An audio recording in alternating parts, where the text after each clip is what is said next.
Perang Dunia Kedua antara kubu Amerika dan kubu Jerman telah berlangsung selama 6 tahun. Akibat dari perang ini, Amerika Serikat menerima banyak kerugian sehingga mereka memiliki keinginan untuk segera menyelesaikan perang ini. Hal tersebut direalisasikan dengan dikirimkannya pesawat pembawa bom atom ke Jepang. Pada tanggal 6 Agustus 1945, bom atom pertama diledakkan di kota Hiroshima. Dilanjutkan dengan dijatuhkannya bom atom kedua di kota Nagasaki pada tanggal 9 Agustus 1945. Diceritakan bahwa ledakan bom atom itu nampak seperti gunung api yang jatuh ke bumi. Lalu, tiba-tiba langit terang seperti ada kilat, disusul berbagai benda berhamburan terbang. Tragedi itu mengakibatkan berbagai makhluk hidup hancur berkeping-keping dan hancurlah dua kota Jepang tadi. Kehancuran kota Hiroshima dan Nagasaki telah menjatuhkan semangat dan martabat bangsa Jepang. Mereka sadar bahwa perang ini sudah tidak dapat mereka menangkan. Akhirnya, Jepang pun menyerah tanpa syarat kepada sekutu pada tanggal 15 Agustus 1945. Hal inilah yang menandai berakhirnya Perang Dunia Kedua. Bagi bangsa Indonesia, kekalahan Jepang menjadi kesempatan baik untuk mempercepat proklamasi kemerdekaan. Inilah yang menjadi pemikiran utama golongan muda. Para golongan muda mendesak para golongan tua untuk segera memproklamasikan kemerdekaan Indonesia. Sultan Syahrir yang telah mengetahui berita penyerahan Jepang kepada sekutu melalui siaran radio, oleh karena itu, ia segera menemui Soekarno dan Muhatta di kediamannya. Syahrir mendesak agar mereka segera memerdekakan Indonesia. Namun, ternyata Soekarno dan Muhatta belum bersedia. Kedua tokoh itu berpendapat bahwa untuk memproklamasikan kemerdekaan Indonesia perlu dibicarakan dengan PPKI agar tidak menyimpang dari ketentuan yang ada. Akan tetapi, golongan muda berpendapat bahwa proklamasi harus dilaksanakan oleh kekuatan bangsa sendiri, bukan oleh PPKI.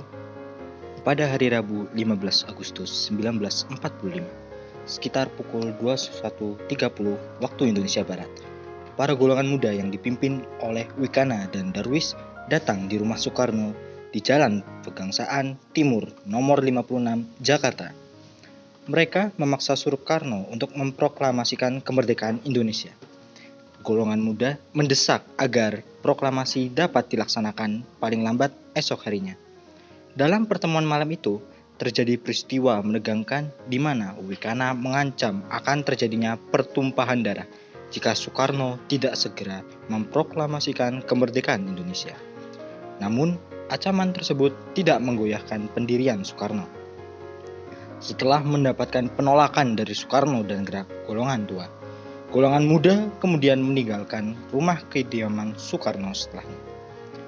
Soekarno meminta Bung Hatta untuk mengundang para anggota PPKI pada tanggal 16 Agustus 1945 untuk rapat membahas keadaan Indonesia dan persiapan untuk kemerdekaan Indonesia. Beberapa jam setelah para golongan muda pulang dari kediaman Soekarno, mereka mengadakan pertemuan di Jalan Cikini 71 Jakarta. Mereka sepakat untuk membawa Soekarno dan Muhammad Hatta keluar kota, sehingga kedua tokoh ini jauh dari pengaruh Jepang dan bersedia memproklamasikan kemerdekaan Indonesia. Golongan muda juga sepakat menunjuk Sudarko Singgih untuk memimpin pelaksanaan rencana tersebut. Untuk melaksanakan tugas, Singgih mendapat pinjaman beberapa perlengkapan dari markas peta di Jaka Monyet. Setelah sampai di kediaman Muhammad Hatta, Singgih secara singkat minta kesediaan Muhammad Hatta untuk ikut keluar kota. Muhammad Hatta menuruti kehendak para pemuda itu. Rombongan kemudian menuju ke rumah Soekarno. Setelah permisi, Singgih masuk rumah dan meminta agar Soekarno ikut pergi keluar kota saat itu juga. Soekarno setuju, asal Fatmawati, Guntur, dan Muhammad Hatta ikut serta. Pemuda pun mengiyakan permintaan Soekarno. Tanggal 16 Agustus sekitar pukul 4 pagi, rombongan Soekarno, Muhammad Hatta, dan para pemuda menuju ke arah timur. Para pemuda tetap merahasiakan tujuan mereka. Ternyata mereka ini akan dibawa ke Rengas Dengklok. Sehari di Rengas Dengklok, para pemuda ternyata gagal memaksa Soekarno untuk menyatakan kemerdekaan Indonesia lepas dari campur tangan Jepang. Sedangkan di Jakarta, keadaan tegang tengah berlangsung karena hilangnya Soekarno dan Muhammad Hatta. Ahmad Soebardjo segera mencari kedua tokoh tersebut. Akhirnya setelah terjadi kesepakatan dengan Wikana, yaitu wakil golongan muda, Ahmad Soebardjo ditunjukkan dan diantarkan ke Rengas Dengklok oleh Yusuf Kunto. Ahmad Soebardjo tiba di Rengas Dengklok pukul 4:30 sore untuk menjemput Soekarno dan rombongan. Namun kecurigaan para pemuda terhadap Ahmad Soebardjo masih terjadi. Mereka curiga bahwa walaupun setelah Soekarno dan Muhammad Hatta kembali ke Jakarta, proklamasi kemerdekaan tidak akan dilaksanakan. Maka terjadilah dialog antara Supeno dengan Ahmad Soebardjo.